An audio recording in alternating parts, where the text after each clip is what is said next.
Political parties have success when it's clear what they are fighting for and who they are fighting for. But the growing narrative around the federal Conservatives lately is about who they are fighting with, and that's each other.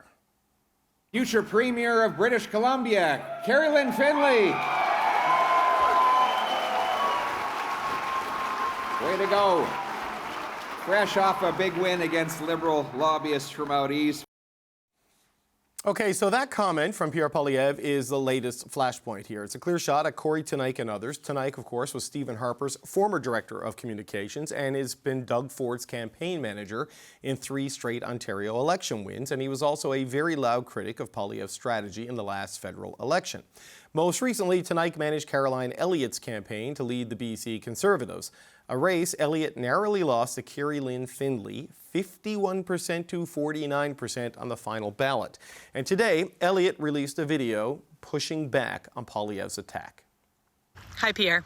Caroline Elliott here. I voted Conservative my entire life. I voted for you in your own CBC leadership race. My family and friends donate to you at my encouragement. I've attended events and knocked on doors for you, spoken up for you on social media and in my columns that you've actually posted to your own social media. I was the only candidate to publicly endorse you ahead of your leadership review vote earlier this year. So your MPs, and now you personally, celebrating my defeat in the BC Conservative leadership race is disappointing. The race is over, and it's time to unite, not divide. Okay, that's just one of the things that this is unleashed today, but we're going to start there with the power panel. We've got Michelle Cadario, who is Deputy Chief of Staff to former Prime Minister Paul Martin. Peter MacKay is a former Conservative Cabinet Minister, and Shachi Kurl is the President of the Angus Reid Institute. 2 people from BC and a Conservative. Just my luck today. Peter, let's start with you about what we're seeing here. This was a narrow win for Caroline Finley, so it's not like she has this overwhelming mandate, and this kind of has picked at the scabs of that race a little bit. What do you make of what we're seeing just on the BC front from the Pierre Poilievre and now Caroline Elliott? Well, I think that last clip from Caroline Elliott says a lot because gracious in victory and even more so in defeat. And that's what's needed across all parties. I mean, let's be honest, this is not unique to any one party.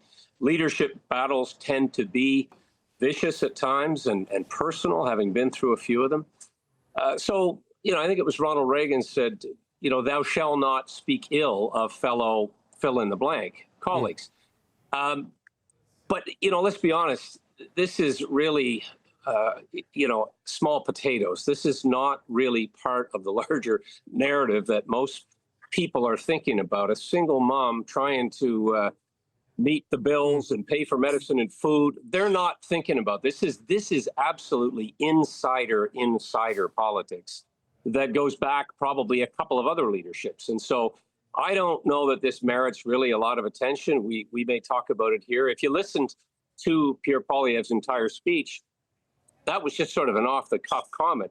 He was talking about much more substantive issues. He was talking about, in particular, the importance of getting behind the movement to keep Alberta in a strong and united and prosperous Canada. That was really the takeaway that I took from his speech, not this sort of clip off the cuff. But, I get that it garners attention. I get that it revs up old feelings. I think he needs to, and everybody needs to keep their focus on the prize, and that is important issues like keeping the country together, keeping affordability front and center, seeing that the country gets a pipeline, that the prosperity that we need in our economy is where we keep our attention. Okay. I'm not sure the members of your party agree with you, though, Peter. This has caused a lot. They've disagreed with me before, Dave. No, that's fair. That's fair. That's fair. But, Michelle, all of this, whatever's happening, there is Ben Woodfinden, who is the communications director for Mr. Poilievre, posted on social media, I'm more depressed about the state of Conservative politics in Canada right now than I think I've ever been. I won't deny it. I look at all sorts of Conservative camps and factions right now, and I see intellectual poverty everywhere. Anthony Kosh, who was Poilievre's spokesperson during his leadership and worked on Caroline Elliott's campaign, He has this big piece in the National Post today saying, somewhere along the line, a segment of the conservative movement stopped caring about victory and started treating politics like an ever increasingly exclusive ideological club. It's juvenile and unserious, and is one of the biggest reasons conservatives lose elections they should be winning. Believe it or not, politics isn't about racking up likes and retweets. There is this fraying happening in the conservative movement since the election, where Mr. Poilievre's ability to keep things under control like he did before is gone, and people who work for him are now criticizing the very nature of the party he's leading in this moment. And the Elliott thing seems to have been the last straw for some people. Well, I think, he's clearly a man who's still smarting. He's smarting from the election loss, from a whole series of caucus members leaving his party. And yet another one abandoning ship this week to take the appointment to the Senate. And he just doesn't seem to be able to rise above it or to get over it. And I think that it's that very fact that he is still so narrow focused and not actually thinking about the bigger issues, not actually trying to position himself as someone who you can take seriously, who is trying to set a new policy agenda or to actually rise above things and show himself as a potential prime minister someday, that I think conservatives are responding to. Picking fights and calling people names, it's not winning him friends. He's a guy who has to build an alliance. He's a guy who has to actually build up people and coming together. As a liberal, I'm enjoying it. Don't get me wrong, but it's really odd behavior, and I just don't know if he has anybody around him who's actually telling him the truth. That he's just got to smarten up. And if this kind of rumbling is coming in public, that it's 10 times worth behind the scenes. And so we wonder, are we counting the days of Pierre Poilievre's leadership? Well, Shachi, that's what I wonder about, because it's not just people like Anthony Kosh and Beb Woodfinden. I mean, Brian Lilly, who is a conservative columnist, very well read by that party. He wrote a pretty scathing column this week saying, I don't think Pierre Poilievre's antics suggest he's serious about becoming prime minister. I mean, I know Peter's point that people are more worried about everyday things, but this is still sending out signals and messages to people about just what's happening in that party. I mean, how do you think it's playing?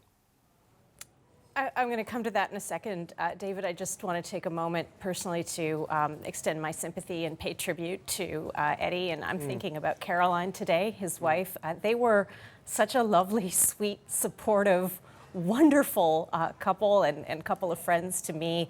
Eddie would bring me to the house, like literally pick you up and drive you home to make sure you ate dinner. I remember one time he insisted on driving me to the airport, and I was like, Eddie, you don't need to do this. And ended up, I think I can tell this story now, backing the car into a parking standard while we were trying to get out of the parking lot. And he was a lovely man. And I'm going to bring this back to what we're talking about, because he would be of the view that it's one thing for advisors and senior staff to get into the dirt of winning leadership races or attacking your opponents or doing the cheap and petty shots, but you save your leader.